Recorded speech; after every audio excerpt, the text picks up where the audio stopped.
Bonjour à tous et à toutes, bienvenue dans les Déconspirateurs, l'émission générique. Qui est un complotiste ? Ouais, qui sont-ils? On a des petites idées quand même. Le tout-puissant lobby qui nous écrase. C'est la fondation Rothschild, c'est quand même incroyable. J'en ai rien à battre. Qu'est-ce que ça veut dire le complotisme? Arrêtez de me traiter de complotiste. C'est pas mon sujet, j'y connais rien. Donc la lune est creuse. Non, l'un des complotistes, on assume. Nous sommes en train de vivre un génocide. Bill Gates, il veut diminuer la population mondiale. Cette pandémie est un fait. Ce n'est pas du complotisme extrême. Je passe un très bon moment là. Je suis l'aigle.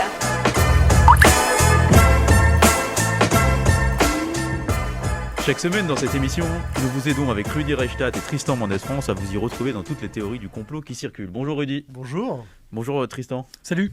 Et bonjour Laurent Cordonnier. Bonjour. Tu es directeur de la recherche à la Fondation Descartes. Tu t'intéresses notamment à toutes les questions relatives à l'information, à la désinformation et au débat public à l'heure d'Internet, des réseaux sociaux. Tu es aussi titulaire d'un doctorat en sciences sociales de l'Université de Lausanne. Et tes travaux portent notamment sur les théories du complot, les déterminants de la confiance et les mécanismes socio-cognitifs qui font qu'on croit ou qu'on ne croit pas à une information. Tu étais aussi membre avec Rudy de la commission Brunner qui vient de rendre son rapport « Les Lumières à l'ère numérique » dont nous parlerons dans la deuxième partie de cette émission, plus longuement et en détail, avec tous les deux. Avant de commencer la revue de l'actualité, Tristan, deux petites incursions. D'abord sur le Doctoton, épisode 2. Tu peux nous en parler ? Oui. Il se trouve qu'il y a, après l'épisode qu'on a eu en décembre, qui était un Doctoton, donc ce téléthon complotiste... j'allais dire covido-sceptique, vaccino-sceptique pour être gentil, oui.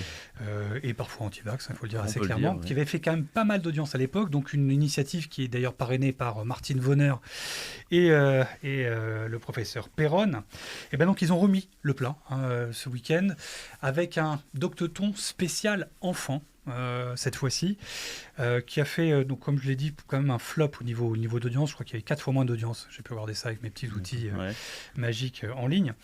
Mais c'était un Doctoton qui avait une tonalité particulière parce qu'il concernait évidemment tous les sujets de l'enfance et de la vaccination, avec tous les fantasmes que ça peut générer.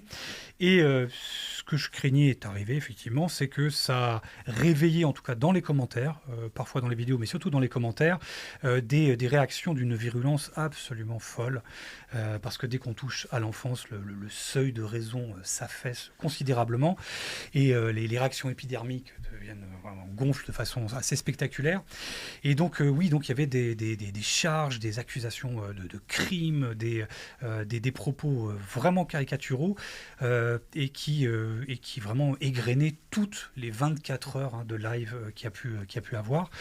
Donc voilà, c'était un petit épiphénomène. Je n'insiste pas plus parce que ça n'a pas fait énormément d'audience. Mais à surveiller quand même par rapport à la vaccination et par rapport au débat sur la vaccination des enfants, c'est ça ? Oui, d'autant qu'il y aura probablement d'autres Doctotons sur d'autres thématiques. Ils ont trouvé un modèle opératoire qui a l'air de marcher plus ou moins bien. Tout ça a été lancé d'ailleurs pour le Doctoton 1 et 2 en fanfare avec François, qui allume un peu l'audience un peu auprès de toute la complosphère. Et donc il y en aura d'autres dans les mois qui viennent. On sait s'ils arrivent à lever de l'argent comme ça ? J'ai pas vu de modèle économique ni d'appel aux dons spécifiques, mais par contre la logistique implique clairement des moyens. Et ça je sais pas très bien d'où ça vient. Alors l'autre sujet, Tristan, c'est les États-Unis, le grand raout de Donald Trump ce week-end, avec toutes les QAnon, avec encore JFK Junior et JFK compagnie. Donc est-ce que tu peux nous raconter un peu ce qui s'est dit, ce qui s'est passé, et est-ce qu'il y a eu des choses vraiment révélatrices ? J'ai pas suivi absolument tout le raout, mais effectivement, donc c'était la première grande intervention de Trump là, de cette année. Et il a réactivé toute la mécanique qu'il avait déjà mis en branle durant sa mandature. Et clairement, on a vu s'agréger à lui toute une faune qui est venue s'agréger à lui pendant cette manifestation en Arizona. Et on a évidemment vu tous les adeptes des QAnon, ou de ce qu'il en reste, avec tout le panel de ce que sont devenus les QAnon aujourd'hui.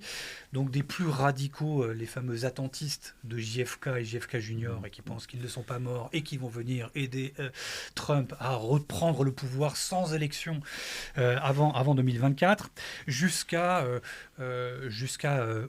Ron et Jim Watkins, qui sont les personnes supposément derrière tout le le personnage, le mystérieux personnage Q, qui est le totem de cette mouvance QAnon. Mais surtout, évidemment, on a vu que Trump a tout simplement réactivé tout ce qui avait bien marché ces derniers mois pour lui, et notamment toutes les théories complotistes autour des fraudes supposées électorales. Et puis il a relancé aussi de façon assez flagrante et assez caricaturale tout le fantasme autour du 6 janvier, en expliquant que le 6 janvier, les émeutes du 6 janvier ne sont pas le fait de bons Trumpistes de base, mais ont été initiés, poussés par des agents infiltrés du FBI. Il a été évidemment fortement applaudi quand il a lancé tout ça. Et puis dans cette... encore une fois, cette mécanique, cette remise en branle, de réactiver du best-of, si vous voulez, pour la foule. C'est un peu comme ces chansons qu'on lance et puis tout le monde reprend en frein. Et donc, en le refrain, et bien donc là, on avait une intervenante qui évoquait Fauci et qui a poussé la foule à scander et chanter « Lock him up ». Enfermez-le, foutez-le en tôle, en gros, qui est évidemment ce chant de guerre que les Trumpistes avaient mis sur pied pour Hillary Clinton à l'époque. Donc en fait, on reprend les mêmes choses, la même soupe, les mêmes ingrédients, et on relance un peu la machine. On verra ce que ça donne. D'accord. Et tu es toujours notre envoyé spécial sur la Trumposphère, on va dire. Donc tu pourras revenir nous donner quelques indications, notamment sur la réapparition ou pas de JFK Junior et JFK. Alors, premier sujet, on reste aux États-Unis. C'est un sujet de manipulation des images, une manipulation grossière. C'est l'histoire d'une vidéo dont on a détourné les propos. En l'occurrence, ce sont les propos de Rochelle Walensky. Walensky, qui est la directrice de l'Agence fédérale américaine de protection de la santé publique. Les CDC. CDC, exactement, qui, en réponse à une interrogation sur l'atout des vaccins pour lutter contre les formes plus graves de Covid-19, a dit la chose suivante. La plupart des décès, plus de 75%, sont survenus chez des personnes qui présentaient au moins 4 morbidités. Ce sont des gens qui n'étaient pas en bonne santé. Et oui, c'est une nouvelle vraiment encourageante dans le contexte d'Omicron. Alors Rudy, qu'est-ce qui s'est passé ensuite ? Ce qu'il faut bien rappeler, c'est qu'elle parlait des personnes vaccinées et des décès chez les personnes vaccinées, qui donc ne concernaient que des gens qui avaient déjà 4 comorbidités, majoritairement. Donc, ça veut dire la vaccination, ça marche. Et là, on a plusieurs comptes, sites complotistes qui se livrent à une vraie manipulation, qui consiste à couper la question de la journaliste, de retenir les 11 secondes où Rochelle Walensky dit 75% des morts avaient 4 comorbidités, pour pouvoir faire passer le message selon lequel 75% des morts du Covid avaient au moins 4 comorbidités. Ce qui est très différent, évidemment. Ce qui est le contraire du message qu'elle voulait faire passer. Et ça, ces 11 secondes, on les a vues reprises par le fils de Donald Trump Jr., qu'on est chez les juniors, là, avec JFK. Et on l'a vu reprise sur un compte pro-Trump qui publie en français également, sur le compte d'un des personnages connus de la complosphère, qui s'appelle Paul-Éric Blanc-Rue également. Et ça s'est diffusé avec des centaines et des centaines de likes, de partages. Et on a un article de notre collaborateur Théo Lobry, publié sur Conspiracy Watch, qui s'est intéressé à ça. 2 jours avant l'AFP d'ailleurs, je crois. Donc on a été assez précurseurs là-dessus, donc je renvoie ceux qui nous écoutent à tout ça. Petite question. Oui, et on aura toujours systématiquement le même travers infini, qui est que le contre-argumentaire, pour essayer de montrer, pour recontextualiser, cette recontextualisation sera toujours moins viral. Aura toujours moins. En gros, une fois, pour eux, en gros, c'est simplement ils allument le feu dans leur communauté, on fait circuler ça sur les chaînes Telegram, mais évidemment, on ne fera jamais circuler autant d'audience les rectificatifs. Ça, c'est un des constats qu'on fait d'ailleurs dans le rapport Bonheur. Absolument, et ce qui est intéressant dans ce cas-là aussi, c'est que la recherche montre que l'image, et en particulier la vidéo, a un impact de persuasion beaucoup plus fort. Parce qu'évidemment, on croit avant tout ce qui nous parvient par nos propres sens. On croit ce qu'on voit. Et donc, la vidéo a un impact de preuve important pour notre système cognitif. Et du coup, si on arrive à manipuler une vidéo en coupant, comme ça a été le cas ici, une partie pour en faire sortir simplement un extrait qui peut aller dans le sens d'une affirmation qui n'est pas celle tenue à l'origine, cette affirmation est très forte et d'autant plus dure à fact-checker ou à contredire par la suite. Parce que ce qu'on va faire un démenti complexe comme on est en train de le faire ici, et on perd cet impact direct de l'image. Cette personne a dit ceci, je l'ai vu de mes propres yeux. Évidemment, le problème va encore beaucoup s'aggraver avec les deepfakes, parce que là, on va pouvoir créer, et c'est déjà possible techniquement, ça se fait déjà de façon assez aisée, même d'un point de vue technique, des vidéos complètement fausses cette fois, où on pourra faire porter tout un discours de A à Z tronqué, faux, inventé à un individu, à une personnalité publique par exemple. Donc ça c'est la grande indiscernable à l'œil nu et à l'oreille. C'est les fameux deepfakes. Les deepfakes, absolument, qui... des Photoshop vidéo. C'est ça, les Photoshop vidéo qui permettent vraiment de faire parler quelqu'un qui ne tient pas ces propos-là. Et alors Tristan, peut-être, est-ce qu'il y a des outils pour... Juste pour réagir juste là-dessus, les deepfakes sont effectivement une inquiétude. Moi, je pense que les deepfakes, c'est peut-être un problème à moyen, long terme, parce qu'aujourd'hui, l'économie des fausses informations qu'on a pu voir là, c'est un artisanat qui nécessite aucun savoir-faire. Absolument. Et il y a une facilité à simplement prendre une petite séquence et la faire tourner qui nécessite aucun moyen spécifique ou aucun savoir-faire. Alors que le deepfake, il faut un développement, il faut d'ailleurs aussi une action proactive extrêmement forte, il y a une volonté vraiment de déformer, alors que pour ceux qui ont ces petites séquences, il peut même y avoir parfois, peut-être, dans certains cas en tout cas, des séquences où les gens ont simplement entendu ce passage-là et ont oublié le contexte et on dit voilà ce que moi j'ai entendu. Ils coupent ça et ils font le circuler tel quel. C'est là qu'on voit le génie de la désinformation en quelque sorte. Il peut se faire de bouts de ficelle. On peut très facilement faire une fausse information en lui donnant une apparence du vrai, par exemple en mimant, en singeant un titre de journal, etc. Et on peut partir de simplement ce genre d'action très simple techniquement à des actions d'ingérence étrangère numérique, par exemple, très complexes, avec constitution de documents faux, etc. Donc il y a tout un range, tout un panel, en fait, de production du faux qui sont possibles. Et c'est vrai que l'efficacité n'est pas toujours nécessairement corrélée à la complexité. Une fausse information une simple manipulation en coupant une vidéo, comme c'est le cas ici, qui sort au bon moment, face au bon auditoire, ça peut avoir un impact influent important. Oui. Et je rajoute juste qu'il y a une dizaine d'années, Aurélie Ledoux, qui est philosophe, spécialiste du cinéma, avait fait un long papier dans la revue Esprit pour dire qu'on était aussi à l'époque où ce qu'on ne voit pas, on ne le croit pas. Et que quand il manque des images, on a du mal à croire qu'une chose est arrivée. Elle parlait notamment des fameuses images du Pentagone, de l'avion sur le Pentagone, c'était le 11 septembre. Voilà, je ferme la parenthèse. Alors, deuxième sujet, on reste dans le cadre du Covid-19 avec la déclaration très alambiquée, pour pas dire à tendance conspirationniste, de l'ex-footballeur Patrice Evra. Il a déclaré sur le plateau de Bruce Toussaint sur BFM TV la chose suivante: pour moi, ce n'est pas un hasard ce Covid. Bill Gates en parlait déjà des années auparavant. Alors Rudy, tu peux nous dire ce que vient faire Bill Gates là-dedans ? Bill Gates, c'est un personnage qui focalise sur lui, cristallise sur sa personne une détestation, une peur, une répulsion folle depuis le début de cette crise pandémique. Et ce qu'on lui reproche notamment, c'est d'avoir été prévoyant et d'avoir fait ce qu'on appelle de la prospective. En 2015, notamment, il avait dans une conférence TED expliqué que le prochain grand problème mondial, ce ne serait pas forcément les armes nucléaires, ça pourrait être quelque chose d'invisible à l'œil nu, et notamment un virus du type coronavirus, ce qu'on vit actuellement. Et même expliquer que ça pouvait faire des dizaines de millions de morts. Heureusement, on n'en est pas encore à ce bilan-là, j'espère qu'on ne l'atteindra jamais, mais en tout cas, beaucoup ont voulu y voir une annonce de ce qui allait se passer et dire mais finalement il était déjà au courant avant les autres. Il n'était pas au courant, il s'intéressait au sujet et comme tous les spécialistes du domaine, il s'attendait aussi à ce type de scénario. Et c'est d'ailleurs un des thèmes qui est développé par Philippe de Villiers dans l'un de ses bouquins publiés l'année dernière. Et Bill Gates, il faut savoir, parce que télescopage des actualités, le 11 janvier dernier, il a fait un chat. Il était sur un chat sur Twitter et il répondait à des questions et notamment il a parlé de cette désinformation en disant qu'il s'y attendait pas et que certaines rumeurs m'ont prêté la volonté d'implanter des puces dans les bras. Ça n'a aucun sens. Pourquoi voudrais-je faire ça ? Voilà, il y a presque une naïveté.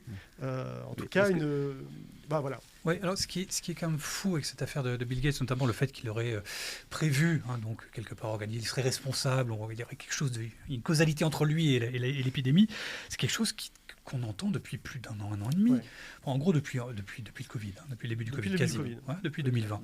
Donc c'est quelque chose qui est simplement ressassé, qui revient sur la table régulièrement sous la voit donc de ce joueur de foot, mais on le voit aussi sous d'autres... Juliette Binoche l'avait dit aussi sur Instagram. D'ailleurs, sur ces fameuses stars, franchement, là, pour ce qui est de ce joueur de foot, là, il a une responsabilité qui est tout autre, qui est majeure. Tout simplement parce qu'il va contaminer une audience qui n'est probablement pas forcément une audience qui tomberait naturellement sur ce type de propos ou de dispositifs complotistes. Donc là, il va essaimer, il va contaminer toute une audience faramineuse, de jeunes notamment, de gens qui vont être exposés à cette suspicion, à ce doute autour du rôle de Bill Gates. Et vraiment, je trouve que certaines stars, je pense aussi à Booba d'ailleurs, et ses millions d'abonnés sur Twitter, ont une responsabilité vraiment significative dans cette contamination d'audiences qui, elles, ne sont pas forcément des audiences qui seraient exposées à ce genre de discours. Et ça, je trouve ça dramatique. En tout cas, ce qui est intéressant avec cet exemple de Bill Gates, c'est que ça permet de bien souligner un aspect central de la mécanique des théories du complot. C'est celui de l'intentionnalité. Une théorie du complot porte toujours en elle l'intentionnalité d'un événement. Et l'intentionnalité, c'est très facile de la rattacher à un individu. Et donc, du coup, une fois qu'on a une figure de proue comme ça, à laquelle on peut rattacher la volonté de faire quelque chose de mal, la théorie peut être filée à partir de là. On a le coupable. Ouais. Et c'est aussi ce qui fait paradoxalement l'aspect rassurant des théories du complot. Ce pourquoi elles rassurent, et elles ont du succès en période de crise, comme lors de la pandémie actuelle. Face à une menace virale, qui est une menace sans visage, le virus est invisible, c'est insaisissable, on comprend mal ses logiques de diffusion, on est tous étonnés, on se dit... Là, il fait beau, on est tous dehors, pourtant il y a un pic, on comprend rien. Donc, on est face à une logique virale que seuls les épidémiologues peuvent comprendre, et dans une certaine mesure en plus, ils n'ont pas toutes les clés. Et ben nous, les gens non spécialisés de la question, on trouve quelque chose de très rassurant à mettre un visage à la menace, à trouver un sens à tout ça, et éventuellement, du coup, aussi à avoir des moyens de lutte contre cette menace-là. Que faire contre un virus? Surtout au début, rappelez-vous, on ne savait pas ce qu'il fallait faire, on ne savait pas, quand on ramenait ses achats du supermarché, on ne savait pas s'il fallait les laver, etc. Voilà, on était tous dans cette préoccupation de que faire, et là, tout à coup, on a un visage, une menace très classique, quelqu'un de nouveau du mal. Pour résoudre le problème, il suffirait de mettre Bill Gates en prison, quoi, et 2 ou 3 comploteurs. Mais est-ce que ça sert à quelque chose dans la conception des gens et dans la compréhension des gens d'un problème que Bill Gates répondre sur Twitter à cette interrogation, à cette chose-là? J'ai l'impression que c'est contre-productif, mais est-ce que, au niveau psychosocial, ça peut être intéressant C'est toujours une question délicate. Ouais. D'un côté, pour les gens qui croient réellement à sa responsabilité, à son implication dans cette affaire, non, ça ne servira à rien, parce que puisque si on croit que cette personne-là est prête à vouloir faire disparaître une part importante de la population mondiale, c'est pas forcément quelqu'un à qui on va donner beaucoup de crédit dans ses déclarations. Ouais. Par contre, évidemment, et c'est comme toujours dans ces cas-là, le message peut toucher des personnes qui ne sont pas, qui ne croient pas, mais qui seraient susceptibles de basculer dans cette théorie du complot, en se disant quand même, ce type-là, il me dit qu'il y est pour rien, c'est vrai que ça paraît bizarre cette histoire de puce, pourquoi il voudrait faire ça, etc. Et très souvent, en fait, le meilleur moyen de lutter contre une théorie du complot, quand on est face à quelqu'un qui croit à une théorie du complot, c'est celle de poser des questions sur la cohérence de la théorie du complot, en disant mais pourquoi il le ferait comme ça, mais pourquoi personne ne le sait, etc., pour essayer de mettre en fait la personne face à ces contradictions. Les théories du complot portent relativement mal leur nom, ce sont rarement des théories constituées. C'est un ensemble de suspicions qui, comme le dit Gérald Bronner, forment un millefeuille argumentatif, et du coup, beaucoup de ces éléments peuvent être en contradiction interne. On pense par exemple aux théories du complot autour de Lady Diana, où des études avaient montré que des personnes qui disaient croire que Lady Diana n'était en réalité pas morte étaient aussi susceptibles de croire qu'elle avait été assassinée et que c'était pas un accident. Vous voyez, donc c'est plus comme ça un magma de contradiction de ce que les adeptes du complotisme appellent la thèse officielle d'un événement, que réellement une théorie constituée. C'est l'idée que la vérité est ailleurs et qu'on nous ment. Voilà. C'est vraiment globalement le noyau, c'est ça, c'est le noyau. Oui, alors juste pour revenir sur cette personnification du complot perçu par les complotistes, de trouver quelqu'un, une figure, soit Bill Gates ou d'autres.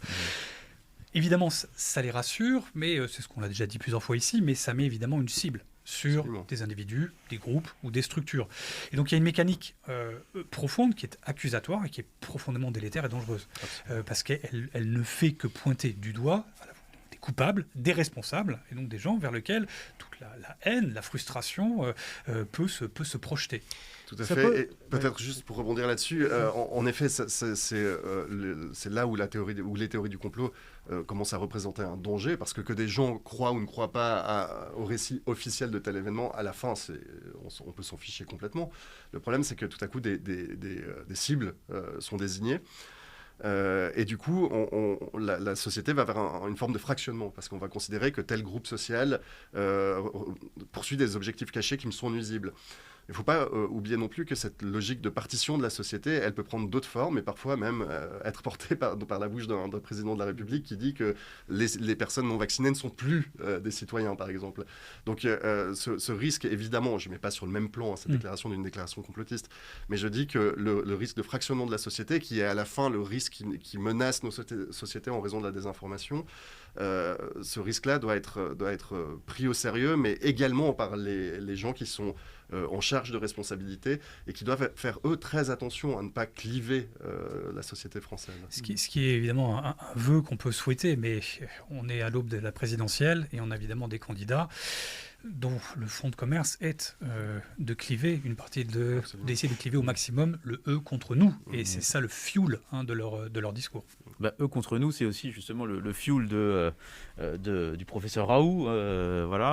C'est toujours joli autour du Covid qu'on va donc continuer. Le professeur Raoult a vécu cette semaine plusieurs moments compliqués. Il y a eu une longue enquête du Monde qui a retracé ses positions pendant toute la pandémie, qui ont un peu évolué. Il y a je crois que c'était dans l'Express, l'interview dans laquelle il disait que les vaccins augmentaient l'épidémie. Non, c'est dans Sud Radio. Dans Sud Radio. Au micro d'André Berkoff.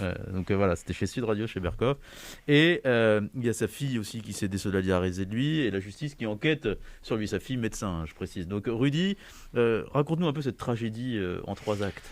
Oh là là. Non, mais ce qui est sûr, c'est qu'il a eu une déclaration dans l'émission de Berkoff. On ne présente pas Berkoff ici, qui s'est compromis maintes et maintes fois avec non seulement des invités complotistes, mais en tenant lui-même, en relayant lui-même des théories du complot aberrantes. Mais fermons la parenthèse. Non, il a expliqué, le professeur Raoult, que ces vaccins anti-Covid augmentaient l'épidémie. Ce qui est faux. Ce qui est faux. Il y a une chronique de Patrick Cohen qui est très claire là-dessus, doublée d'un article au moins dans Futura Science qui met les choses au clair là-dessus.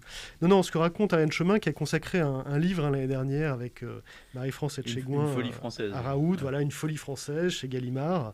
Elle raconte le destin du docteur Franchomme, qui commence par écouter Raoult et ses propos sur le vaccin Pfizer qui produirait 70% d'effets secondaires, qui continue en novembre 2020 avec le visionnage de cette vidéo complotiste Hold Up, qui a eu beaucoup de succès, dont on a maintes et maintes fois parlé ici, et puis qui était convaincu de la nocivité de la technologie vaccinale ARN messager, qui a donc refusé le vaccin et qui a fini par contracter le Covid, en a développé une forme grave et en est mort. Et dans l'article d'Ariane Chemin et de Gilles Roff, son épouse, sa veuve, témoigne. Et on voit comment, si vous voulez, une personne qui commence par cette désinformation vaccinale, continue par les théories du complot, on arrive à faire des choix funestes pour sa propre santé. Et ça, c'est quand même... Ouais. Dans ce cocktail, comme tu dis, assez funeste de gens d'antivax, complotistes, qui pour certains décèdent ou d'autres vont à l'hôpital. Là, il y a un témoignage d'un urgentiste sur Twitter, d'un médecin urgentiste, qui expliquait qu'il était confronté évidemment à énormément de non-vaccinés à l'hôpital, donc assez gravement. Et il expliquait aussi que d'abord, il regrettait de ne pas s'être vacciné, pour la majorité d'entre eux, une fois confrontés au mur du réel. Il n'y a plus d'échappatoire. Mais surtout, il expliquait que la plupart d'entre eux sortaient le même cocktail informationnel à base de Raoult, Perron et Fouché. Ça, c'était son Fouché. Fouché. Et donc là, c'était le trio gagnant, apparemment, des personnes en disant « Oui, mais j'avais entendu de ces 3 sources ». Ce qui pose peut-être aussi une question un peu plus profonde de la responsabilité de ces gens-là. Je ne sais pas si... Alors évidemment, sur le terrain pénal, on ne peut pas aller jusque-là, mais franchement, moi, je me pose des questions sur la responsabilité directe. Je serais un membre d'une famille, de quelqu'un qui décède après avoir pris une mauvaise décision, funeste pour elle-même, du fait de fausses informations poussées par un acteur. Moi, je serais la famille, je serais à 2 doigts de porter plainte. En tout cas, la situation est particulièrement complexe ici parce qu'on a affaire à des professionnels de la santé qui désinforment. Et ça, évidemment, ça rend la désinformation d'autant plus efficace parce qu'elle provient potentiellement d'une source légitime.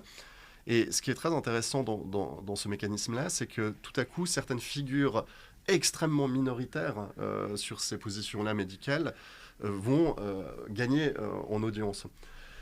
Évidemment, cette audience, elle ne vient pas de nulle part. On le voit bien avec le professeur Raoult à Marseille, qui gère ses émissions YouTube. Il a un responsable communication, etc. Donc il est dans une gestion de son image publique. Certains des autres acteurs que vous avez évoqués, en effet, eux aussi travaillent à leur image depuis longtemps. Donc c'est des gens qui recherchent cette notoriété-là et qui, une fois dans une situation telle, peuvent bénéficier de cette notoriété pour mettre leurs idées en avant, fussent-elles extrêmement minoritaires. Et là, on a un problème de représentativité des points de vue. C'est pas les gens qu'on entend forcément le plus qui portent la majorité des opinions. Et dans ce cas-là, c'est l'illusion que ça peut donner. Les médecins doutent largement de l'efficacité ou de l'innocuité du vaccin. Ils en doutent, regardez, et on peut en citer 3, 4, 5 qui sont très vus. Ce qu'on oublie, évidemment, avec cet échantillonnage biaisé, c'est que l'immense majorité des médecins et des chercheurs sur ces questions, des biologistes, microbiologistes qui travaillent là-dessus, sont aux antipodes de cette position. Mais ce ne sont pas des gens qui ont forcément cherché à se créer une image publique, et du coup, leurs voix ne sont pas entendues. Quant à la question de la possibilité de sanctionner pénalement de tels propos, la loi de 1881 l'autorise. La loi sur la liberté de la presse de 1881. Exactement. C'est une loi qui porte relativement mal son nom parce qu'elle s'appelle loi sur la liberté de la presse et elle porte bien sur la liberté, mais pas uniquement de la presse. Tout à fait, cette loi a été faite dans un contexte où la seule manière qu'un citoyen avait de s'adresser publiquement, c'était par le biais de la presse. Aujourd'hui, la chose a bien changé. On peut s'adresser publiquement, on peut avoir une parole publique via Internet notamment. Et la loi de 1880 comporte un article, l'article 27 je crois, qui sanctionne explicitement la diffusion d'informations fausses à dessein, donc on sait qu'elle est fausse, et qui est de nature, qui est susceptible de troubler l'ordre public. La tranquillité publique. La tranquillité publique. Et donc, il y a une jurisprudence là autour qui définit ce qu'est une fausse nouvelle répréhensible. Toute fausse information n'est pas du tout répréhensible. C'est très important de souligner. C'est lorsqu'il y a mobilisation de la force publique, en fait. Et c'est lorsqu'elle doit répondre aux 3 critères. Elle doit être fausse, elle doit être intentionnellement diffusée en sachant qu'elle est fausse, et elle doit porter atteinte justement à l'ordre public. Et ces 3 critères-là, un juge seul peut déterminer s'ils sont réunis, et donc il y a aujourd'hui possibilité de poursuivre des personnes qui diffusent. Le problème, c'est que probablement que ces émetteurs, qu'on parle de Raoult et Perron, ils sont de bonne foi. Je pense qu'ils sont convaincus par ce qu'ils disent. Essentiellement. Alors je note aussi quelque chose qui est quand même... J'y pensais pas comme ça, mais si je devais citer tout de suite des noms d'individus qui relayent des informations problématiques autour du Covid, je peux en citer. Je peux citer, encore une fois... Et tu peux être attaqué en diffamation pour ça. Je vais faire un peu attention. Et tu peux te défendre. Oui. Mais je ne peux pas citer 4-5 grands acteurs qui sont des promoteurs de la vérité scientifique autour des vaccins, qui sont des grands promoteurs du rôle important de la prophylaxie en santé publique, etc. J'ai pas en tête, moi, des noms. Je ne pourrais pas les sortir aussi facilement. Donc effectivement, il doit y avoir un travers de starisation de cette parole scientifique minoritaire qui ne trouve pas ses stars. Sur le terrain majoritaire. Dans la majorité des gens, effectivement, pour ceux qui tiennent les tenants du consensus scientifique, effectivement, je n'ai pas en tête, je ne peux pas citer 5 docteurs ou 5 professeurs qui seraient vraiment les grands représentants, les grands porte-parole de la majorité, en tout cas, du consensus scientifique. En réalité, et c'est là tout le problème, en fait, c'est que ces voix-là sont portées par des institutions. Et notre système cognitif a évolué, je ne vais pas aller très loin là-dessus, mais en gros, notre attribution de confiance à des individus n'est pas aveugle. On a un ensemble de systèmes cognitifs qu'on appelle la vigilance épistémique, qui nous permet d'attribuer plutôt de la confiance à tel individu que tel autre sur divers critères. Et ça, on le voit déjà, ça se met en place très tôt dans le développement de l'enfant. Dès l'âge de 3 ans, les enfants, par exemple, font davantage confiance à un individu qui s'est montré fiable par le passé qu'à un individu qui s'est trompé. Donc on n'est pas naïf dans la confiance qu'on attribue. Le problème, c'est que notre système cognitif de vigilance épistémique a été sélectionné dans un environnement où les institutions n'existaient pas. Donc on attribue de la confiance à des individus. Avec un visage, avec une présence, avec une incarnation. Et d'ailleurs, la manière dont la parole est incarnée est importante pour attribuer sa confiance ou non. Beaucoup d'études le montrent. En gros, plus la personne me ressemble, plus j'ai tendance à lui attribuer de la confiance. D'où la porte ouverte à une forme de ce que j'appelle un populisme épistémique. C'est-à-dire qu'on peut vouloir donner l'image d'être quelqu'un comme les autres, du peuple, qui parle simple, etc. Et on va gagner en crédibilité par ce biais-là, alors qu'on pourrait presque s'attendre que ce soit le contraire. Quelqu'un qui a des mots techniques, complexes, etc. devrait avoir une image scientifique plus établie. Non, ça ne marche pas comme ça pour l'attribution de confiance. Quoi qu'il en soit, on n'a pas d'intuition pour attribuer une confiance à une institution sans visage, à une entité sans visage. Rationnellement, c'est bien à elle qu'on devrait davantage porter crédit, parce qu'elle réunit un corpus de voix et pas un individu qui peut toujours se tromper. La science, si elle nous amène des gains de connaissances sur le monde, c'est pas par la vertu des individus qui composent ses rangs, c'est par la vertu de son système d'auto-contrôle des affirmations, de sélection des propositions les mieux adaptées à la validation par les pairs, de validation par les pairs, etc. Et donc cette institution est à même de nous amener du savoir sur le monde, précisément parce qu'elle n'est pas individuée. Ça, c'est fascinant, parce que franchement, ça me fait tout de suite penser à cet épisode de cette vidéo dont tu me sortiras peut-être le nom, de cet individu face caméra sur Facebook qui avait expliqué que Pasteur avait posé un brevet sur le Covid. Cat Antonio. Voilà. Et cette vidéo a été extrêmement virale, et elle correspond en tout point à ce que tu disais à l'instant. Un individu lambda qui ne se passe pas au-dessus de son auditoire, qui dit à plusieurs reprises ne me prenez pas pour parole, regardez simplement les quelques documents que j'ai en main, je suis un des vôtres. Et qui dit qu'il n'a pas de conflit d'intérêt. Il dit moi, je n'ai aucun intérêt. C'est un individu lambda, soi-disant. Voilà. Et là, on est vraiment dans ce registre-là, parce qu'évidemment, c'est lui qui attaque une institution. Et dans cette séquence-là, l'audience était sur lui. Les millions de vues, ça a été lui, ça n'avait pas été les quelques paroles, effectivement, au public qu'a pu lâcher l'Institut Pasteur par la suite. Donc là, on a vraiment un exemple précis de ce que tu dis. Et on en a encore, probablement, on a tous été confrontés à cet exemple, notamment sur Facebook, c'est celui de la cousine de un tel ou une telle, qui est infirmière et qui vous assure que les hôpitaux sont vides en réalité. Donc moi, j'y ai été confronté en personne hier soir à cet argument. Quelqu'un qui me disait de très bonne foi, oui, moi, je crois que c'est sa tante, est infirmière à Cochin, et elle me dit que les hôpitaux sont vides. Donc là, on est au maximum de la similitude, de la proximité et de l'incarnation. C'est quelqu'un comme nous, c'est une infirmière, c'est quelqu'un du peuple, qui n'a pas une position épistémique particulière, qui n'a pas d'intérêt, etc. Donc ça marche très bien. Même si cette personne, parfois, peut complètement disparaître sous un prénom fictif sur Facebook, ou circuler plusieurs fois sous des prénoms différents, avec des histoires différentes, mais c'est toujours la même histoire qui recircule. Donc ça a une force de conviction forte, en raison de cette proximité qui est tissée entre l'émetteur et la cible. Et qui est en plus accentuée par l'écosystème que sont les réseaux sociaux, qui reposent sur des individus, sur des profils d'individus. Et donc, quand un témoignage face caméra de quelqu'un s'exprime, effectivement, il y a une sorte de, j'allais dire, presque de prime liée à la subjectivité de l'individu. Il est sincère, donc il est plus crédible qu'un docteur à qui sur lequel je vais projeter une suspicion de lobby derrière, ou de travail secret, etc. Donc le fait que quelqu'un soit totalement détaché, comme tu disais effectivement à l'instant, qu'il ait aucun background et que ça soit un individu lambda, cette subjectivité, qui devrait être quelque chose qui devrait nous poser question sur la réalité, sur la fiabilité de l'information, devient en fait inversement une prime de crédibilité dans cet espace que sont les réseaux sociaux. Alors on va revenir sur tout ça dans la deuxième partie avec le rapport Bronner. Juste pour terminer sur les sujets d'actualité, Rudy, tu voulais nous parler de Fabien Roussel et de la façon dont il a été pris à partie, accusé d'être proche du CRIF, entouré de gens du CRIF, en fait, ça, par rapport à ses propos sur la gastronomie française, où il disait qu'il aimait bien la viande, le fromage et le vin. Voilà, il disait que tout le monde devait avoir accès à ça. Voilà. Et en fait, il s'est retrouvé la cible d'un procès d'intention absolument délirant dans un salon audio. Tu nous en parlais, Tristan, la semaine dernière. Les salons audio de Twitter, les Space Twitter, ou les Twitter Spaces, je ne sais plus comment on dit. Bon. Organisé par Taha Bouafs et Siam Asbagh, qui sont des militants bien connus. C'était le 11 janvier dernier.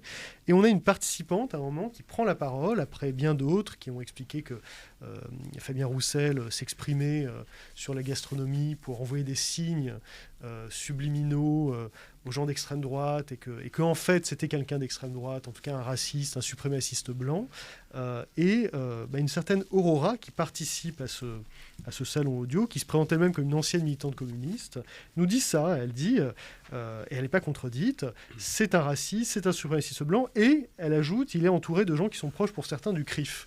Alors là se dessine quelque chose qui relève d'un imaginaire à la fois antisémite et complotiste, l'idée que Fabien Roussel, donc quand même secrétaire national du Parti communiste, candidat communiste à la présidentielle, serait manipulé, une sorte de marionnette des Juifs, quoi. Voilà, donc je vais le dire à quel point j'ai trouvé ça consternant, je ne suis pas le seul. Alors juste ce terme CRIF, associé, je l'ai entendu dans un autre space, c'était il y a quelques jours à peine, dans un space anti-vax complotiste qui est géré pour le coup par une militante, une zémourienne. Et l'un des intervenants là-dedans accusait à la fois la franc-maçonnerie, le deep state, mais aussi c'est dans une séquence que j'ai entendue un peu par la suite, on fait mention de gens qui étaient vraisemblablement proches du CRIF. Et donc là, on a sur deux spaces différents des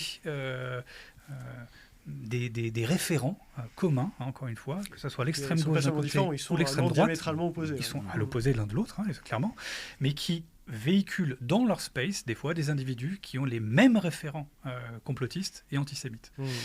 Donc je note ça juste, en passant simplement sur les fameux spaces. Tout le monde n'est pas responsable de qui s'exprime dans ces spaces, même si les hôtes de ces spaces ils doivent donner la parole. Bon. Donc ils ont une responsabilité quand ils laissent la parole et laisser quelqu'un dire des choses un peu délirantes. Ils commentent ensuite. Ils laissent la parole et ils commentent ensuite. Ils derrière, peuvent tout à fait corriger, se mettre en faux, et ils ne l'ont pas fait là en l'occurrence. Et prendre un peu la distance quand quelqu'un fait une allusion absurde au CRIF. Bref. Le CRIF qui peut être critiquable, mais quand elle est invoquée dans ce registre... CRIF, pour ceux qui ne savent pas, c'est le Conseil représentatif des institutions juives de France. Oui. Donc on peut critiquer par ailleurs, il n'y a pas de souci, mais quand on l'invoque dans un modèle complotiste qui serait derrière, qu'à savoir la pandémie ou d'autres choses, là il y a problème. Les spaces deviennent, j'ai l'impression qu'ils sont en train de devenir un véritable cloaque informationnel. Ces spaces audio, pour ceux qui ne connaîtraient pas très très bien, vous avez dû les voir passer sur Twitter, parce que Twitter est dans l'incapacité, pour l'instant, de correctement les modérer. D'abord, il n'y a pas d'option de modération spécifique. Il y a quelques options, mais c'est vraiment genre, vous allez vous automutiler, vous voulez détruire l'humanité. Enfin, il y a 3 options, mais il n'y a rien lié à la désinformation ou des choses. Bon. Donc, c'est absolument inopérant. Et j'ai fait plusieurs signalements, où aucun n'a donné suite sur les spaces pour l'instant. Donc, c'est un peu un trou noir de la modération. Et je pense que c'est assez inquiétant parce que il y a un lien qui se crée dans ces espaces. Je crois que j'avais déjà dit la semaine dernière. Mais sur la voix et sur il y a un lien extrêmement fort dans la façon que les gens ont de lier langue là-dessus et encore une fois, de s'exprimer, encore une fois, comme des individus, des témoignages, les nombres de témoignages que j'entends sur les effets secondaires des vaccins, de parents d'enfants qui s'expriment dans ces spaces, de parents d'enfants qui s'expriment sur ces spaces. Évidemment, si j'étais pas bien assis sur mes convictions, je pourrais flancher en écoutant certains de ces témoignages. Bon, allez, parenthèse fermée sur les spaces, mais je pense qu'on reviendra dessus parce qu'il y a beaucoup de problèmes autour. puis ça va nous faire une transition par rapport au travail que vous avez mené, Rudy et Laurent, à la commission Bronner, parce que c'était aussi une des questions sur comment modérer ces plateformes, comment travailler autour de ces plateformes. Vous étiez tous les deux membres de cette commission qui avait pour but, je le rappelle, de décrire les désordres informationnels de l'espace numérique et leurs conséquences sur la démocratie. Alors peut-être avant de rentrer dans le détail du rapport, je voulais vous poser une première question à tous les deux sur comment vous avez vécu le travail au sein de cette commission, et puis comment vous avez reçu l'accueil qui a été fait par à la fois le président de la République et en même temps aussi par l'audience en ligne ou dans la presse. Laurent, peut-être si tu veux commencer. Très bien. Comment j'ai vécu le travail à titre personnel dans cette commission avec beaucoup de stress et d'intérêt. La première chose à souligner, je pense, c'est qu'on avait un délai très très limité pour réaliser ce rapport. On a eu 3 mois en tout, pour tout, avec les fêtes de Noël au milieu, etc. etc. Donc ça nous laissait très peu de temps pour travailler, sachant par ailleurs qu'on a dû mener pendant cette période un grand nombre d'auditions et de sollicitations aussi écrites de certains collègues chercheurs. Donc ça a été une période de travail très intense, très enrichissante au point de vue personnel, parce que ça m'a permis d'apprendre aussi sur ces sujets des domaines que je connaissais moins.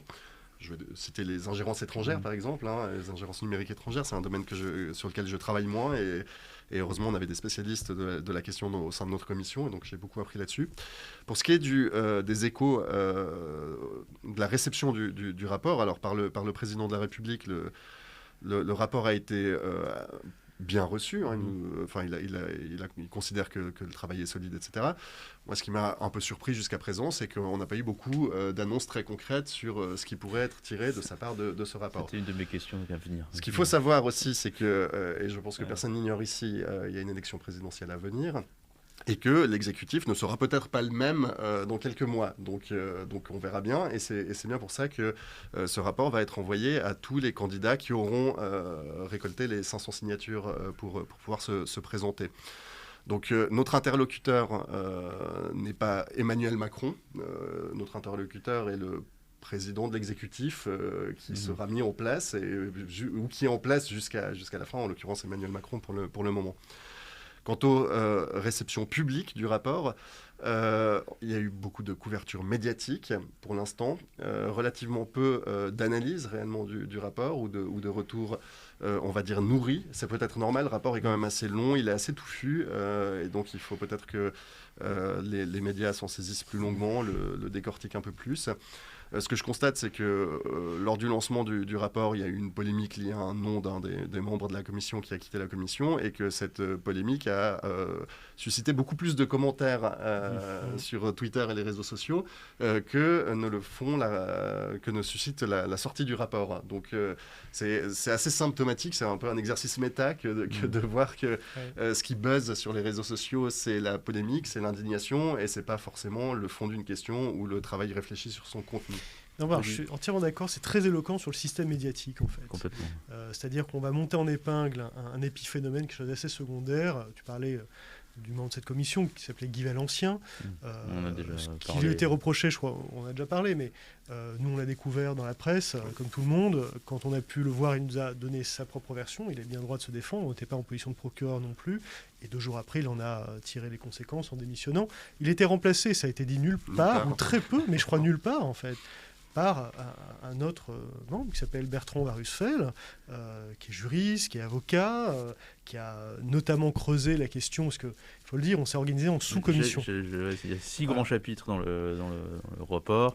Un sur les mécanismes psychosociaux de la désinformation, un sur l'économie des fake news, un sur la logique algorithmique, un sur les ingérences étrangères, un qui est consacré au droit et numérique, et enfin un dernier chapitre sur la question de l'éducation à l'esprit critique et aux médias. Voilà. Et au total, vous faites 30 recommandations qui vont de la responsabilisation des acteurs de la publicité programmatique, au partage des données entre acteurs du numérique, en passant par des modifications de loi, ou encore la création d'une cellule interministérielle dédiée au développement de l'esprit critique.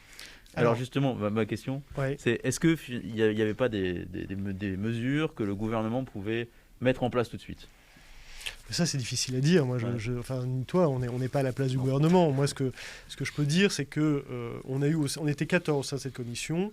On a eu des investissements d'ailleurs assez inégaux. Laurent a clairement fait partie de ceux qui ont le plus bossé. Hein. Il était vraiment là tout le temps. Moi, beaucoup moins que toi. Moi, j'avais des trucs, j'ai pas pu... Moi, j'ai beaucoup travaillé sur la question de l'économie des Infox avec Aude Favre. Vous travaillez par petits groupes pour qu'on on essaie. Alors voilà, il se trouve que nous, sur notre sous-commission, oui. On n'était que 2. Mais sur d'autres sous-commissions, c'était différent. Moi, j'essaie de voir un peu ce qui se passait aussi dans les ingérences numériques, mais j'ai pas eu le temps vraiment de rentrer autant que je l'aurais voulu dans le sujet. Toi, tu as été beaucoup plus transverse, je crois. Oui, il fallait aussi, en effet, des membres de la commission qui soient dédiés non seulement aux sous-commissions auxquelles ils appartenaient pour écrire ces parties-là, mais aussi qu'ils soient capables de lisser le rapport, d'en proposer une introduction, une synthèse, une conclusion, et de veiller aussi à ce que ce rapport puisse être lu comme une narration, c'est-à-dire qu'on puisse réellement se saisir de ce qui est raconté avec un début, une fin, etc. Non pas pour faire de la communication, mais simplement pour rendre le propos accessible à un public large. Ça, il faut aussi le dire, je pense, ce rapport est peut-être lu par des non-spécialistes et très facilement. Ouais. Dans mon entourage, plusieurs personnes, d'ailleurs je ne savais pas que ces personnes allaient lire le rapport, ne connaissent rien à ces questions, ont lu le rapport, m'ont dit ok, c'est très clair, on comprend très bien ce que vous racontez. Et ça a été un énorme effort pour nous. J'ai beaucoup travaillé sur la partie liée aux mécanismes psychosociaux de la désinformation, donc en me basant sur l'état de l'art de la littérature scientifique sur la question, qui est énorme, je ne vous le cache pas. J'ai dû faire des choix très serrés sur ce que je gardais ou non, parce que je ne pouvais pas perdre le lecteur, donc j'ai vraiment essayé de sortir les données empiriquement soutenues qui font le plus largement consensus parmi les chercheurs aujourd'hui, en me basant sur des méta-analyses, sur des revues de la littérature, dont la littérature, etc. Mais tout ça, c'est très jargonnant, en fait. Et donc, si on n'est pas spécialiste du domaine, on n'y comprend rien. Donc, il a fallu retraduire ça dans un langage compréhensible. Et ça a été le cas pour tous les sous-domaines. En fait. Et tout ça en 12-13 semaines, et en fait moins, parce que moi je crois que le travail utile c'était vraiment 8 semaines, où on a auditionné un nombre important de personnes, où on a sollicité des contributions écrites d'un certain nombre d'experts également. Moi ce qui m'est apparu, alors je ne sais pas quel est ton sentiment, c'est que les gens qu'on a pu interroger, auditionner, étaient assez prudents. Moi, ce qui m'a frappé, c'est l'humilité presque de leur proposition. C'est-à-dire qu'en fait, personne n'a de solution miracle. C'est très clair. Il n'y a pas de baguette magique. Ils étaient assez prudents. Et en tout cas, ce qu'on voit, c'est que la lutte contre la désinformation, c'est vraiment un combat sisyphéen. C'est-à-dire ce qu'on lui laisse, c'est du terrain qui est pris à la bonne information. Donc il faut la combattre, même si on n'arrivera jamais à l'annihiler complètement, quoi. C'est pas le but. C'est impossible. Il y a plusieurs choses à dire, en effet, sur ce que tu dis. La première, c'est que, oui, les acteurs qu'on a, quel que soit leur statut, qu'on a interviewés ou auditionnés, comme on le dit, étaient prudents. Tu as bien raison de le dire. Ce qu'on voit aussi, c'est qu'on a consulté beaucoup de rapports qui ont été faits antérieurs aux nôtres, parce que c'est une question, évidemment, on n'est pas les premiers à se la poser. Ça a été traité au niveau européen, au niveau français, par différents types de commissions. On a lu ces rapports, et c'est vrai que les recommandations vers lesquelles on arrive, bon nombre d'entre elles ont aussi été portées déjà par d'autres personnes qui se sont intéressées à la question. On n'arrive pas... D'autres institutions. Voilà. On n'arrive pas du néant comme ça avec des propositions complètement exotiques, en fait. On met l'accent sur certaines choses, on formule très différemment certains aspects, mais on n'a pas réinventé la roue. On essaie de faire de baser tout ça sur la meilleure connaissance possible. Oui, dis-moi. Tristan, toi, comment tu as vu ces mesures, ces recommandations en tant que spécialiste du numérique? Comment tu regardes ce travail? Et finalement, est-ce que ça peut avoir un impact réel sur les choses, à ton avis? Alors, ce que je trouve vraiment... significatif avec ce rapport, c'est encore une fois, c'est l'humilité par rapport au sujet et la précaution qui est prise, qui était vraiment le truc évidemment à éviter, mais qui est bien marqué au niveau de la précaution, c'est de dire on n'est pas là pour éradiquer les fausses infos. Voilà. C'est pas du tout l'objectif. Et ça, je trouve que c'était important de le dire parce que c'était évidemment là-dessus que vous étiez attendu. Combien de fois j'ai entendu le terme ministère de la Vérité. C'était même avant que le rapport soit lancé, il y avait déjà ça qui buzzait sur les réseaux. Et donc, comme dit Rudy, ce qui est assez fascinant avec ce sujet, et on le voit bien là-dedans, c'est que c'est un problème systémique. C'est pas un problème qu'on peut régler avec un seul facteur. C'est pas, il y a pas de coup de baguette baguette magique, il y a forcément quelque chose qui est multifactoriel. Voilà, il faut essayer d'aller sur différents secteurs. Et donc, il y a des propositions, pour les quelques propositions que j'ai pu voir passer, que je trouve franchement d'abord précautionneuses pour l'essentiel et concrètes en termes de propositions. Je te laisserai tout à l'heure, Rudy, développer probablement sur la possibilité d'agir en justice pour certaines associations. Bon, ça n'enlève, c'est ce qu'on se disait en off d'ailleurs, mais bon, ça n'enlève pas une liberté à qui que ce soit, ça en ajoute à des acteurs de la société. Que demande le peuple. Donc là, on a une action qui est plutôt... Voilà. Après, pour le reste, encore une fois, moi, je note vraiment la précaution par rapport à un sujet qui est évidemment à la fois complexe et avec un écueil sur lequel tout le monde vous attendait, qui était la liberté d'expression, la liberté de s'exprimer. Et dans ce rapport, si on est de bonne foi, il n'y a pas d'attaque frontale sur le terrain de la liberté d'expression la plus large possible. Il y a au contraire beaucoup de précautions de ce que j'ai pu en voir. Il y a des propositions sur la régulation, en revanche, avec l'idée que les grandes plateformes, les GAFAM, s'autorégulent en partie déjà, que cette autorégulation est une bonne chose, mais qu'elle ne peut pas se passer d'une régulation par la démocratie. Alors, est-ce que la bonne échelle, c'est internationale, européenne? Qu'est-ce qu'on peut faire au niveau national? C'est pas sûr qu'on puisse faire grand-chose sur un marché de 60 millions d'habitants ou d'internautes. Non, dernier point, quand même, que je rajoute dans les généralités, c'est qu'il n'y a pas de fatalité. D'abord, ces fausses informations, elles ne sont pas majoritaires dans l'ensemble des données qui circulent. Ça ne veut pas dire qu'elles ne sont pas très nuisibles par ailleurs, mais elles ne sont pas majoritaires. Et je veux dire, on n'est pas complètement noyé, inondé par les fausses informations, c'est pas vrai. Ça ne veut pas dire qu'on ne doit pas les combattre. Et il n'y a pas de fatalité dans le sens où on s'en aperçut en particulier sur le chapitre économie des Infox, il y a quelques gros super désinformateurs qui sont responsables de la majorité de la diffusion de ces contenus, la propagation de ces contenus faux, fautifs, complotistes, tout ce qu'on veut. Et donc, il suffirait, d'une certaine manière, de les neutraliser ou de mieux les combattre pour résoudre quand même une bonne partie du problème, en tout cas pour assainir, me semble-t-il, l'environnement. Et peut-être que la proposition la plus importante et pour le coup absolument pas liberticide, au contraire qui renforce la liberté des individus, c'est celle de l'encouragement au développement de l'esprit critique, à l'enseignement de l'esprit critique, à la formation plus qu'à l'enseignement, parce que c'est une compétence, l'esprit critique, c'est pas une matière qui s'apprend. Ça paraît, mais quand on le dit, un peu tarte à la crème et un peu mou, en fait. Et au contraire, je pense que c'est vraiment central. C'est ce que permet de voir la littérature contemporaine scientifique sur les questions de pourquoi croit-on parfois à des informations fausses.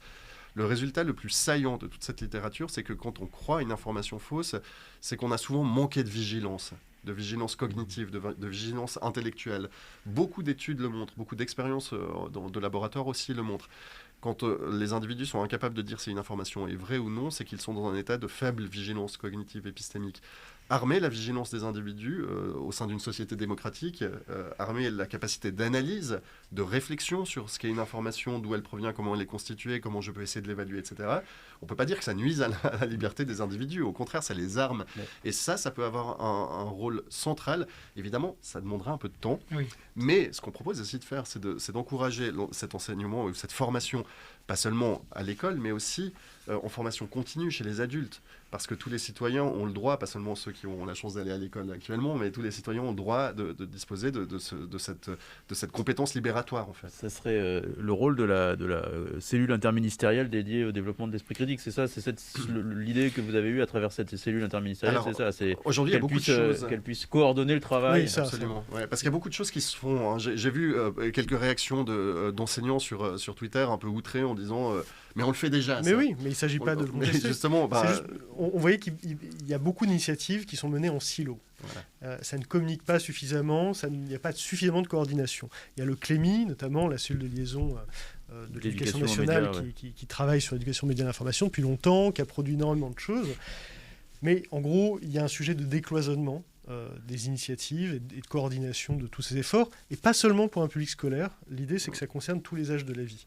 que c'est pas parce qu'on est âgé ou dans la vie active qu'on n'a pas besoin aussi de stimuler son esprit critique. D'autant qu'on sait aujourd'hui, enfin on sait, il y a des études après qui sont contradictoires, mais on sait que le public âgé n'est pas moins... on sait qu'il est moins connecté. Oui, il est moins connecté. Alors, dans une étude que j'ai faite pour la Fondation Descartes, dont le rapport est disponible sur leur site, c'est comment les Français s'informent sur Internet, comment s'informent-ils, je crois le titre, avec mon collègue Aurélien Brest, on montre très clairement que les 65 ans et plus sont plus susceptibles que le reste de la population de se rendre sur des sites pièges à clics. Vous savez, ces sites clickbait qui ont des titres très marquants, etc., avec des photos souvent chocs, etc., et dont le contenu n'est pas en rapport du tout avec le titre et qui ne disent rien au final. Donc et qui n'ont qu'un seul objectif, c'est d'optimiser le temps que vous avez passé sur la plateforme. Absolument. Et donc, on sait que, par exemple, les 65 ans et plus sont les premières victimes. Probablement que les plus jeunes ont appris à se mouvoir avec un peu plus d'aisance dans cette jungle informationnelle. Mais attention, là tu parles des 65 ans et plus qui sont connectés sur Internet. Oui, absolument. Voilà. Quand on fait un sondage population générale, les plus de 65 ans, ils intègrent des gens qui ont plus de 80 ans, qui n'ont aucune culture digitale, qui n'ont même pas d'ordinateur chez eux. Au-delà de 80 ans, la plupart des gens, me semble-t-il, sont juste pas connectés. Donc évidemment, ils sont moins susceptibles de relayer les informations sur le net, puisqu'ils ne sont pas sur le net. Voilà. Mais c'est tout à fait vrai. Ouais. Par rapport à cette commission, il y a aussi cette proposition qui est d'instaurer par la loi la responsabilité civile du diffuseur pour faciliter justement le recours des utilisateurs contre les plateformes quand elles ne répondent pas à leurs demandes. Comment vous êtes venu à cette idée et qu'est-ce qui l'a mis en musique ? La justice aujourd'hui, on l'a dit plus tôt, la loi française, on n'a pas besoin d'y toucher tout cet aspect-là, sur la liberté de la presse et la liberté d'expression pour le coup, est très clair, comporte déjà les articles qui permettent de sanctionner les abus à la liberté d'expression avec des critères extrêmement précis et encore précisés par la jurisprudence. Donc nous, on ne propose pas de resserrer ou de durcir ça. Justement, cette loi-là fonctionne très bien, permet une grande loi républicaine qui garantit très bien la liberté d'expression. Je crois qu'en France, personne ne peut dire le contraire. Par contre, c'est vrai que le rythme de la justice ou le temps de la justice n'est pas celui des réseaux sociaux. Par ailleurs, donc la justice est lente. Par nature, parce qu'elle a besoin de temps pour se prononcer, pour mener son travail correctement, et aussi, j'allais dire, par défaut, en l'occurrence. La justice, c'est la 17e chambre, je crois, qui s'occupe de ces questions-là, est complètement sous l'eau. Embolisée. Voilà, embolisée. C'est plusieurs années, en fait, pour pouvoir avoir une décision de justice là-dessus. Donc on a un problème avec ça, en fait. Simplement, la justice ne peut pas être rendue. Passer la possibilité de porter plainte au civil permettrait peut-être d'alléger les procédures, de les rendre plus rapides. Évidemment que l'objectif n'est pas du tout d'amener les citoyens face à un juge qui dit la personne qui ferait circuler une fausse information, etc. Tel n'est pas l'objectif. Nous, on insiste sur le fait que le problème, c'est les individus ou les entreprises, entre guillemets, ou les groupes d'individus qui diffusent massivement de la fausse information à dessein, parfois avec un agenda très clair, comme certaines agences d'ingérence qui, sur le territoire, ont pour objectif de susciter la discorde au sein de la population nationale. Et lorsque ces agences-là diffusent des fausses informations, il faut être en mesure de les traduire en justice, parce qu'on n'est pas face à un internaute lambda qui aurait fait la bêtise entre guillemets, la bêtise de partager un post sur Facebook qui n'est pas vrai, etc. Personne ne considère qu'il faut sanctionner ça. On le rappelle très clairement. Je pense qu'il faut lire le rapport sur ces aspects-là. On le rappelle très clairement. C'est la base de notre démocratie, la liberté d'expression. Et on rappelle en préambule le fait qu'il ne faut pas toucher à cette liberté-là. Il faut limiter ces abus et sanctionner ces abus. Et ça a toujours été le principe en France de la conception de la liberté d'expression. Peut-être juste pour finir là-dessus, aux États-Unis, la notion de liberté d'expression est très différente. On a le premier amendement, je crois, qui garantit la liberté d'expression absolue, sans limite à tout citoyen. Cette vision-là de la liberté d'expression a été défendue dans un univers où on s'est dit la vérité triomphera toujours de l'échange des idées, dites tout ce que vous pensez, le vrai restera, le faux s'écoulera. Mais c'est un mythe. C'est un mythe, c'est naïf, on le sait tous aujourd'hui. Non, ce n'est pas du capharnaüm, de la cacophonie des engueulades sur les réseaux sociaux que ressort nécessairement la vérité. Et c'est pour ça qu'en France, jamais le législateur en France n'a été dupe sur cette question. Il s'est dit oui, la liberté d'expression est centrale, il faut la défendre. La loi de 81 garantit. Son rôle essentiel, c'est de garantir la liberté d'expression, mais simplement en mettant des bornes très claires et exigeantes à cette liberté d'expression. Et ça, on propose de ne pas y toucher. Qui permettent que la liberté des uns ne piétine pas la liberté des autres, ceux qui sont calomniés, diffamés. Et donc ce serait une responsabilité civile qui serait engagée pour quelqu'un qui diffuserait une fausse information sur Internet. On pourrait, en tant que citoyen, l'attaquer en disant... L'idée, c'est que lorsque ça a des conséquences, ça peut avoir des conséquences funestes, eh bien que ces gens-là soient mis face à la responsabilité. D'engager leur responsabilité civile, ça veut dire qu'on n'est pas au pénal, hein. Ils ne risquent pas de la prison, ils risquent de payer des dommages et intérêts aux gens, aux parties civiles qu'ils ont lésés. Voilà, ça existe aussi aux États-Unis, du reste. Et rappelons qu'un juge est garant de cette décision-là. Il ne s'agit pas de donner, je ne sais pas, au pouvoir, à l'exécutif ou que sais-je, le fait de déterminer ce qui est du vrai et du faux. De la même manière, on propose que soit reconnu aux ONG qui luttent contre la désinformation, la possibilité de se constituer partie civile sur la base de l'article 27 de la loi de 1881, donc celle qui pénalise les fausses informations. Là encore, pour pouvoir alerter le juge, le parquet, et dire, là il y a un problème, cette fausse nouvelle, elle peut être préjudiciable à l'ordre public, etc. Et donc, là, ça veut dire qu'il y a instruction, procès, à charge et à décharge, procès contradictoire, et puis à la fin, sanction ou pas. Encore une fois, on est dans un état de droit, donc il ne s'agit pas c'est pas l'État qui doit dire le vrai ou le faux. C'est un juge indépendant, en France il est indépendant, de se prononcer au terme d'un débat contradictoire. Donc je ne vois pas qui peut s'en plaindre en réalité. Par rapport aux plateformes et à la question des algorithmes, comment vous avez travaillé et est-ce que finalement il n'y a pas un peu de retenue dans ce rapport? Moi j'ai trouvé qu'à la lecture il y avait un peu de retenue par rapport aux algorithmes, par rapport au fait que les plateformes n'avaient pas à raconter un peu leurs algorithmes. L'autorégulation c'est à la fois une bonne idée et en même temps une idée qui peut être perçue comme étant...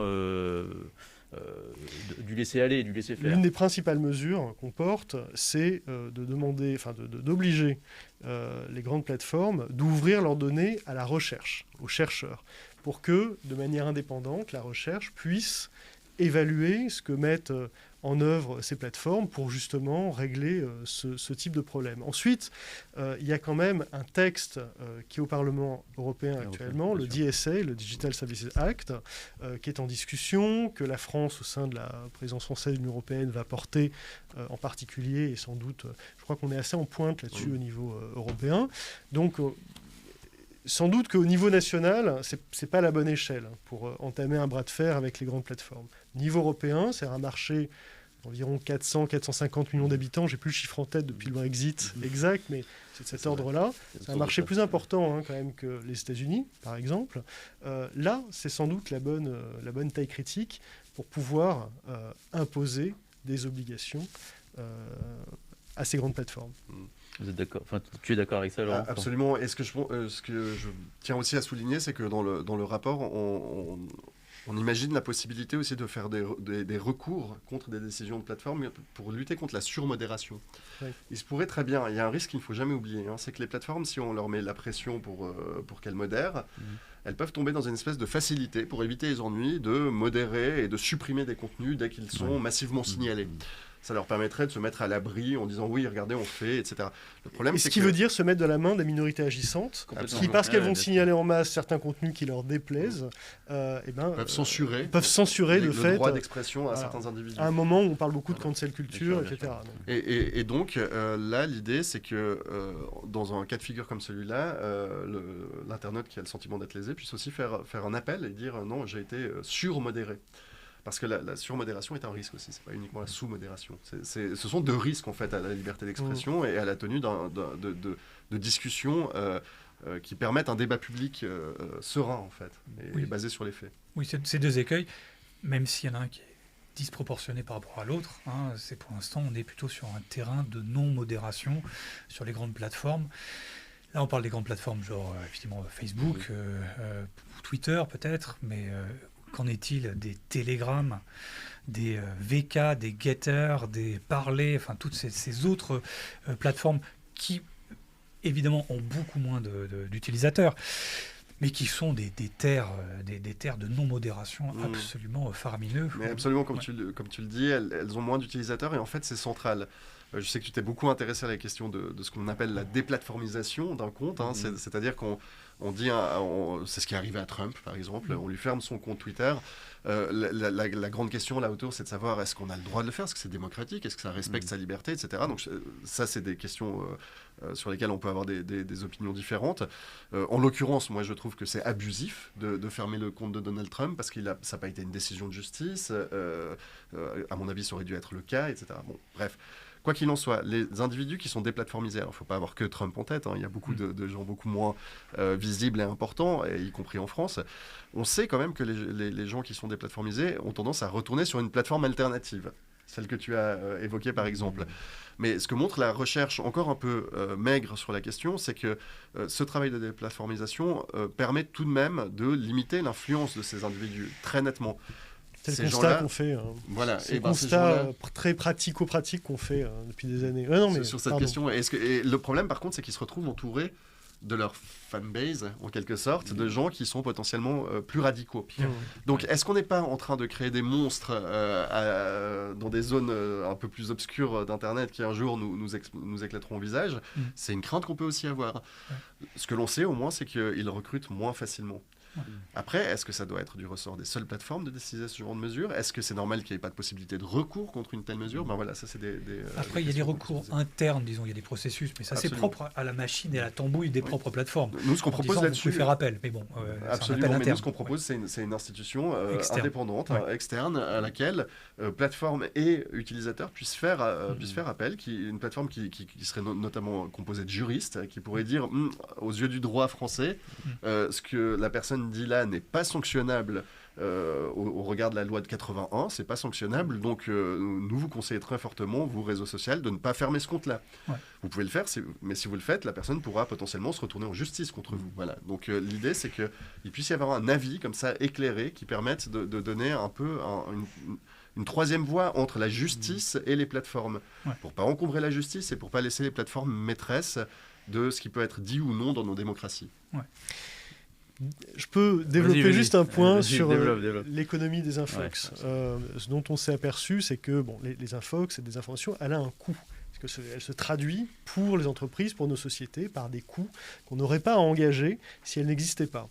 Et il y a un rapport, il y a un an ou deux, qui d'ailleurs est critiquable, ce rapport, je le cite, on le cite dans le rapport, mais il amalgame un peu des choux et des carottes, mais c'est pas très grave. L'important, c'est les volumes dont il parle. Et il parle de dizaines de milliards de dollars par an de coûts de la désinformation pour les entreprises.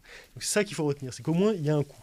Et qu'au-delà de ça, ça permet à des désinformateurs et parfois des gens interlopes, pas dire ouvertement racistes, antisémites, de prospérer, de se tailler des petits empires digitaux. Il y a encore récemment une enquête sur Alex Jones et les dizaines de millions de dollars par an que génère sa plateforme. Et ça, c'est pas une fatalité, parce que une bonne partie de ce financement, c'est pas la seule source de financement, mais une bonne partie, c'est ce qu'on appelle la publicité digitale. Et aujourd'hui, plus des 4/5 de la publicité digitale est une publicité programmatique. C'est-à-dire une publicité où les annonceurs ne vont pas acheter des espaces web, mais ils vont acheter des audiences. Et ils vont le faire de manière automatisée, avec des milliards de transactions qui sont passées à des fractions de secondes. C'est-à-dire que ces transactions, en fait, elles se passent entre le moment où on se connecte sur la page et au moment où la publicité apparaît. Elles se passent dans ces millisecondes-là. Donc il faut bien avoir conscience de ça. Et qu'est-ce qui se passe? Il se passe que on va avoir des pubs d'annonceurs qu'on connaît tous, Carrefour, Total, La Maïf, que sais-je, sur des sites toxiques, extraordinairement toxiques. Alors nous, on fait le constat depuis longtemps. On avait lancé une initiative avec Tristan qui s'appelle Stop Hate Money, inspirée d'ailleurs en cela de Sleeping Giant, qui avait eu déjà un petit succès aux États-Unis, qui commençait à se créer en France, qui est de dire aux annonceurs, prenez vos responsabilités, vous avez une partie de vos messages publicitaires qui se trouvent sur ces sites-là, est-ce que vous acceptez cela ou pas? Si vous ne l'acceptez pas, vous retirez ces sites, vous retirez vos pubs de ces sites-là. Il y a des organisations, il y a Storyza, il y a NewsGuard, il y en a encore une autre dont le nom là, immédiatement m'échappe, mais qui ont des manières différentes de travailler, parfois en ayant recours à l'intelligence artificielle, parfois moins, et qui proposent d'avoir recours, que les acteurs en fait, de cette publicité programmatique aient recours à des listes d'inclusion et d'exclusion dynamiques. Pourquoi dynamiques? Parce que l'idée c'est que ces listes soient régulièrement mises à jour. Et pourquoi des listes d'inclusion, des listes blanches, et d'exclusion, des blocklists ou des blacklists, parce que il faudrait pas, là aussi c'est comme la surmodération, il faudrait pas que en supprimant tout un ensemble de sites, on supprime aussi des petits sites qui sont parfois des sites militants, qui ne sont pas du tout toxiques, mais qui simplement passeraient dans le bouillon, quoi. Enfin, voilà. Donc l'idée est de sauvegarder des sites qui ne sont pas toxiques, qui peuvent avoir recours à ce financement par publicité programmatique, et de taper uniquement les sites haineux, notamment, ou notoirement de désinformation. Une précision très très importante là-dessus, il ne s'agit pas pour nous de dire qu'il deviendrait interdit d'une façon ou d'une autre de faire de la publicité sur les sites que l'on veut. Absolument. Ce que l'on demande simplement, c'est que les entreprises qui font de la publicité assument l'endroit où elles placent leur publicité. Et on connaît probablement tous ici, en tout cas une entreprise qui serait d'accord de continuer à faire de la publicité sur certains sites sur lesquels les autres ne voudraient pas être. C'est simplement responsabiliser les annonceurs. C'est tout. Mais surtout que les plus grands annonceurs, ceux qui mettent le plus d'argent dans ces publicités programmatiques, sont des annonceurs qui sont adossés à des grandes compagnies, des grandes multinationales très souvent, qui ont des fondations RSE, ou des secteurs RSE, c'est responsabilité sociale des entreprises, et qui donc sont engagés dans une démarche éthique. Donc il n'y a pas de raison qu'ils soient engagés, je ne sais pas, contre le cancer ou pour la planète, et qu'on retrouve... On a quand même observé des choses, c'est-à-dire par exemple une pub, alors je ne sais plus, c'était la Ligue contre le cancer, mais sur un site de naturopathie qui expliquait qu'on pouvait soigner le cancer avec des plantes, enfin des choses complètement paradoxales, quoi. Voilà. Donc, et dans les grands médias, sur les sites des grands médias papier, sur leur site, quasiment, enfin pour beaucoup d'entre eux, des clickbait en fond de page. Moi, les seules fois où dans ma vie je rencontre des clickbait, c'est quand je vais sur ces sites-là d'information. De grands médias français. Et ça, c'est un problème. À nouveau, ils font ce qu'ils veulent. Mais est-ce qu'ils sont d'accord de s'associer à cette image? Alors, parlons un peu... Moi, ce que j'ai compris, c'est qu'il y a une vraie fracture entre les régies publicitaires de ces médias et la rédaction. C'est-à-dire que les journalistes peuvent faire des articles de fact-checking parfois contre les clickbait, et sous leur article, on a un BuzzFeed qui renvoie à des contenus de clickbait qui, là aussi, parfois renvoient à des sites toxiques, plutôt de l'ordre naturopathie, etc. C'est rarement des sites racistes. Peut-être pas un BuzzFeed, mais enfin, en tout cas un agrégateur automatisé de pubs trash ou d'articles un peu trash. Il y a des entreprises comme Taboola qui étaient très connues, il y en a plein d'autres, et qui sont des gros agrégateurs fourre-tout d'articles clickbait de qualité informative lamentable, avec des titres qui sont toujours... qui sont adossés aussi à votre propre parcours et à votre propre empreinte numérique. Donc, suivant votre âge, moi j'ai des publicités, des fois des trucs qui sont adaptés probablement à mon profil et qui sont absolument dégueulasses. L'avantage, c'est que ça en dit beaucoup sur nous. Oui, c'est pour ça que j'ai pas développé. Un dernier mot sur la publicité programmatique et sur les différents acteurs de cette chaîne, c'est que ça fonctionne grâce à des entreprises pourvoyeuses de ad tech, c'est-à-dire les technologies publicitaires. Et l'entreprise majeure, enfin leader dans le domaine, c'est Google. Et Google, on l'a entendu en audition, on leur a évoqué notamment ce problème-là. Donc Google fait aussi partie des acteurs qui doivent prendre leurs responsabilités sur ce chapitre-là, qui n'est pas, là pour le coup, le même problème que celui qu'on a avec YouTube. Voilà. Et bien voilà, on espère qu'on a développé un peu l'esprit critique aujourd'hui, mais en tout cas vous pouvez lire Les Lumières à l'ère numérique, le rapport de la commission Brunner qui est téléchargeable gratuitement sur Vie Publique et sur le site de l'Élysée, avec d'ailleurs un certain nombre de comptes rendus d'audition et des auditions filmées. Voilà, des vidéos, des auditions, etc. Voilà, c'est la fin de cette émission. Retrouvez-nous sur les réseaux sociaux, partagez, likez, commentez. Retrouvez Tristan et Rudy dans Complorama sur France Info et Tristan dans Antidote. Comme chaque semaine, l'émission a été réalisée par l'excellent Martin Béraud. À la semaine prochaine. Salut. Merci, salut. Merci, ciao.